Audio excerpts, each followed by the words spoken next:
Like a lot of things in crypto, staking can be a complicated or simple concept, depending on how many levels of understanding you want to unlock.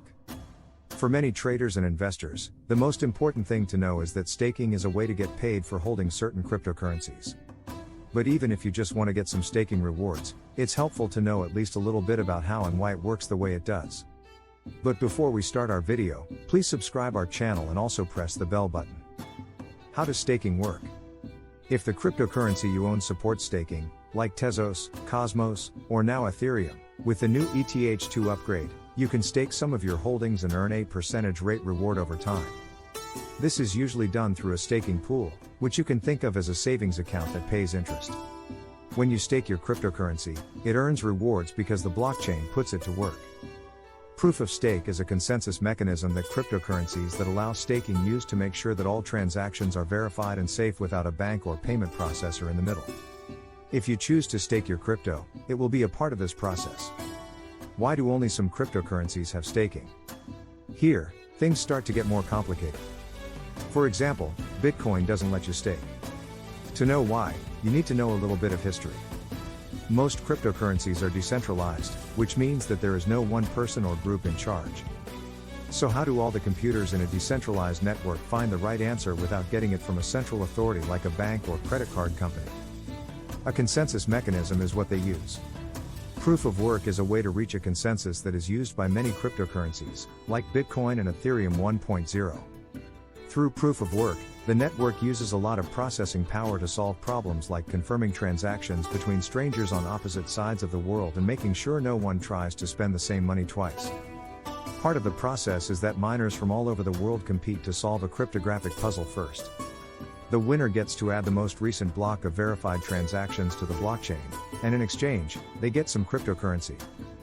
Proof of work is a scalable solution for a relatively simple blockchain like Bitcoin's, which works a lot like a bank's ledger by keeping track of transactions coming in and going out.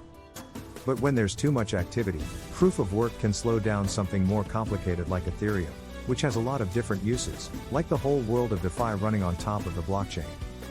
Because of this, it can take longer to make a transaction, and fees can be higher. What is proof of stake? Proof of stake is a newer way to reach a consensus. Its goal is to improve speed and efficiency while lowering fees. One of the main ways proof of stake cuts costs is by not making all those miners solve math problems, which takes a lot of energy. Instead, transactions are verified by people who stake their money on the blockchain. Staking is like mining in that it's how a network participant is chosen to add the latest set of transactions to the blockchain and earn some cryptocurrency in exchange. Different projects have different ways of doing things, but in general, users risk their tokens to add a new block to the blockchain in exchange for a reward. Their stake tokens make sure that any new transaction they add to the blockchain is legitimate. Validators, as they're usually called, are chosen by the network based on the size of their stake and how long they've held it. So the people who put in the most effort are rewarded. When transactions in a new block are found to be invalid, the network can burn a certain amount of a user's stake. This is called a slashing event. Coins you can stake. Most cryptocurrencies can be bet on, but not all of them. For example, DeChico says that you can bet on 7 of the 10 most popular coins right now. Here are some examples. Ethereum. Until now, Ethereum used a POW system. Now, it is switching to a POS system. To stake Ethereum on your own, you'll need at least 32 ETH to become a validator. Once you're a validator, the Ethereum site says you'll be in charge of storing data, processing transactions, and adding new blocks to the blockchain. Cardano.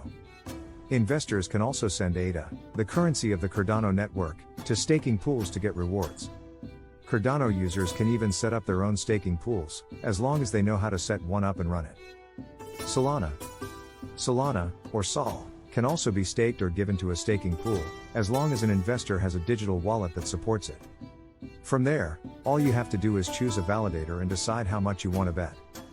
What are the advantages of staking? Many long-term crypto holders see staking as a way to make their assets work for them instead of just sitting in their crypto wallets and collecting dust. A side benefit of staking is that it helps make the blockchain projects you support more secure and efficient. By staking some of your money, you make the blockchain more resistant to attacks and improve its ability to handle transactions. Some projects also give governance tokens to people who stake, which give them a say in how the protocol changes and improves in the future. Risks of staking. As with any kind of investment, there are risks when you stake. Even though you probably won't lose all of your money in one day, as can happen with some stocks, there are some things you should know before you start staking. Crypto is a risky bet. First of all, cryptocurrency is a risky investment, so its price often goes up and down. Because of how volatile crypto is and how it affects prices, you may have to change your strategy every day. This is something to keep in mind. There are lockdown times. When you stake, you lock up your money for a certain amount of time. If you lock up your holdings for months, or years, you won't be able to use them for a while. Also, once you stake your holdings, you might not be able to take them back. Watch out for slashing. If you set up and configure your own node and stake outside of an exchange, you could make a mistake and get fined. This is called slashing, and it is done to validators who aren't doing their jobs well or who aren't being honest, says Welch. What happened? A penalty can be taken from some of the money. There will be costs. Yes, there are costs when you stake, especially if you do it through an exchange. The fees are different for each exchange, but Welch says they are usually a certain percentage of a staker's winnings. How do I start staking? Most of the time, anyone can stake if they want to. Still, becoming a full validator can require a large minimum investment. ETH2 requires a minimum of 32 ETH, technical knowledge, and a dedicated computer that can do validations day and night without stopping. Participating on this level comes with security concerns and is a big deal, since a validator's stake can be cut in half if the network goes down. But the vast majority of people who want to take part can do it in a much easier way. You can put in as much as you can afford to a staking pool through an exchange like Coinbase. This makes it easier for people to start investing, since they don't have to run their own validator hardware. Most Coinbase customers in the US and in many other countries can stake. In conclusion, staking is a way for crypto investors to put their holdings to work and earn rewards and interest on them. Plus, it can get you involved in the governance and validation of blockchain networks, which may be interesting to some investors. It might help to think of staking as owning a stock and getting dividends, or even putting money in a bank account and getting interest. It can be a low-effort way to grow your account, but you should do your research and understand the risks before you start. That's all we have for today. If you like the video, give it a thumbs up and leave a comment below. Subscribe our channel for more crypto-related videos. And press the bell icon for all the latest updates. Thanks for watching.